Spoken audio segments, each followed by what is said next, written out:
Galing sa mundo sa pamamagitan ng sulat ng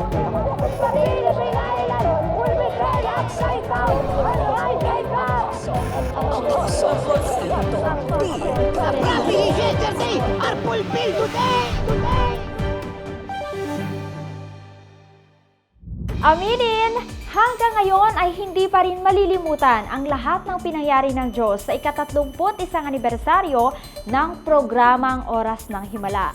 Tila nga isang waterfalls, tuloy-tuloy at halos hindi maawat-awat ang pagbuhos ng mga dakilang himala ng Diyos. Panoorin ito. Mula sa Marikina Sports Center, umabot hanggang worship center sa main church ng ministeryo ang pagdagsa ng mga himala mula sa Diyos. Dito nga ipinatunayan ng Diyos ang temang kanyang ibinigay sa mismong anibersaryo ng nasabing programa na The Greatest Harvest of Miracles. Dahil mula nga unang araw hanggang sa huling araw ay pinuno ito ng Diyos ng iba't ibang dakilang patotoo. Panoorin ang ilan sa mga ito. 3 years ago ay nahulog daw po siya sa hagdan na naging dahilan na nabali po ang kanyang paa. At hindi daw po siya makatayo ng matagal at hindi rin po siya makalakad ng walang saklay. Pero ngayon po si tatay po ay nakakatayo na ng matagal, nakakalakad na walang saklay. Siya ay pinagaling ng ating Diyos na buhay. Tatay, hindi po kayo dati nakakatayo. Hindi po. Dati po, hindi po makakatayo kung wala akong hawakan dito. Ngayon po, pwede na ako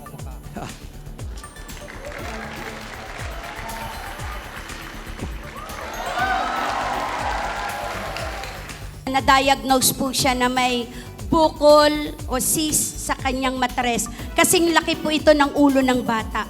So dahil po sa findings po yun, last January lang po, napuno po siya ng takot at pag-aalala.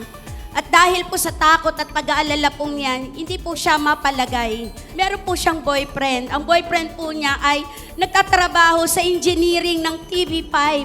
Sabi niya, pumunta ka sa Oras ng Himala. Doon napapanood ko, gumagaling yung mga may sakit at karamdaman. Pagdating po niya sa lugar na ito, sinalubong po siya ng presensya ng Diyos, umiiyak na po siya.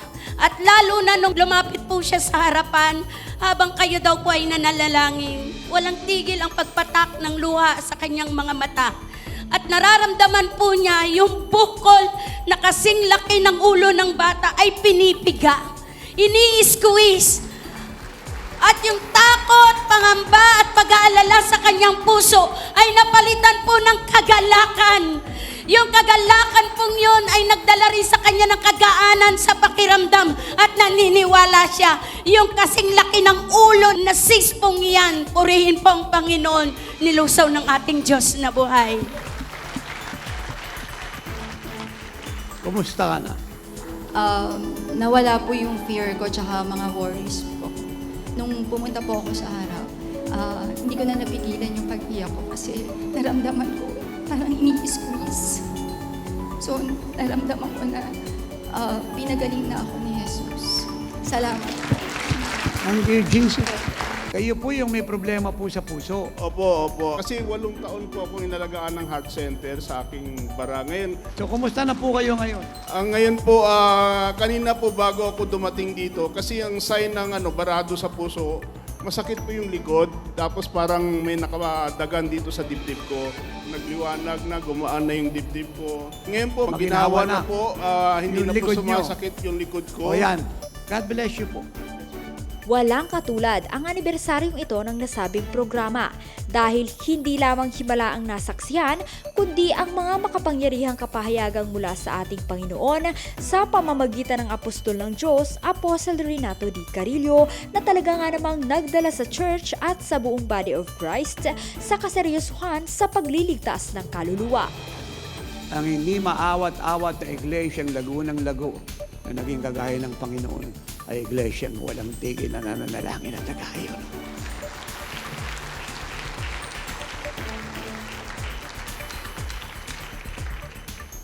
Your prayer life will make you like Jesus. And your prayer for them will make them like Jesus. Prayer is power.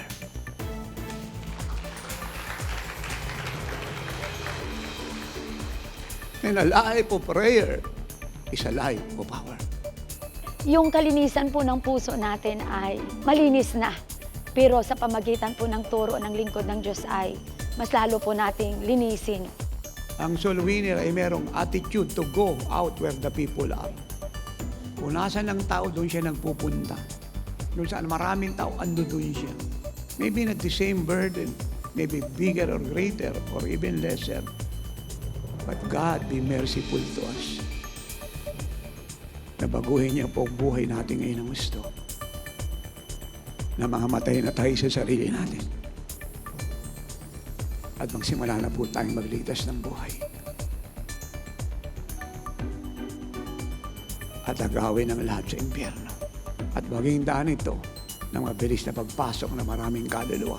Una na ng mga kamag-anak natin sa bayang kinalalagyan natin. Let us win the lost at any cost. For Jesus Christ came to this world to seek and to save which was lost. Lalong nabuksan po ang aming pag-iisip, no, pagkaunawa, pagkaintindi sa kahalagahan sa puso ng Diyos patungkol sa kaligtasan ng mga kaluluwa. So ito po ay dumaloy po ito sa aking puso, sa aking buhay, sa aking kaluluwa na halos ang kalwalhatian po ng Diyos bumaba. Binalot po ako mula ulo hanggang talampakan.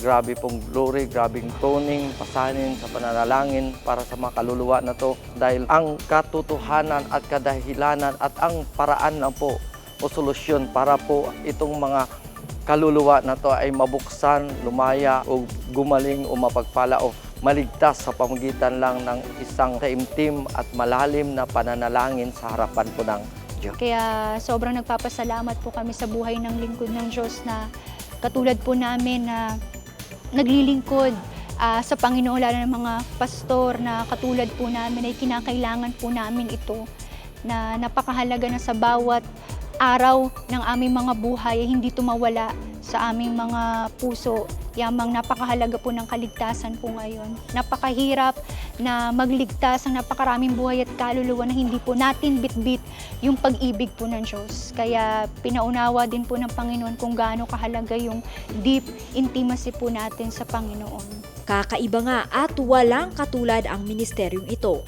dahil ito ay nabubuhay sa mga himala ng Diyos at ang mga himalang ito ay patuloy nga na makikita, mapapabalita at maririnig sa bawat bayan at bansa mula sa bansang Pilipinas hanggang sa buong mundo. Kitang-kita po natin yung mga kaluluwang na may mga sakit at karamdaman ay pumunta, dumahayo mula sa iba't ibang lugar, pumunta sa ating pong gawain para matanggap yung dakilang himala na hindi po nila naranasan sa doktor, hindi po nila naranasan sa hospital, sa albularyo, sa espiritista, pero sa pamagitan ng kapangyarihan ng Diyos na hinayag sa buhay ng lingkod ng Diyos, naranasan po nila. Para sa akin po, napakahalaga ng oras ng himala. Dahil ang oras ng himala ay hindi lamang po nagliligtas, nagpapalaya, nagpapagaling, nagpapala, kundi totoong nagbabago ng buhay kung paanong ito po ay naranasan ko. Kaya tunay nga pong may himala sa oras ng himala. Once again, congratulations to Oras ng Himala for achieving another milestone. Indeed, you are a great blessing to the church and to the nations of the world. Truly, this is the time of the greatest harvest of miracles. Ito si Glyza Bariso para sa Victorious News. Walang kinikilingan, walang halong kasinungalingan, pawang kaligtasan lamang.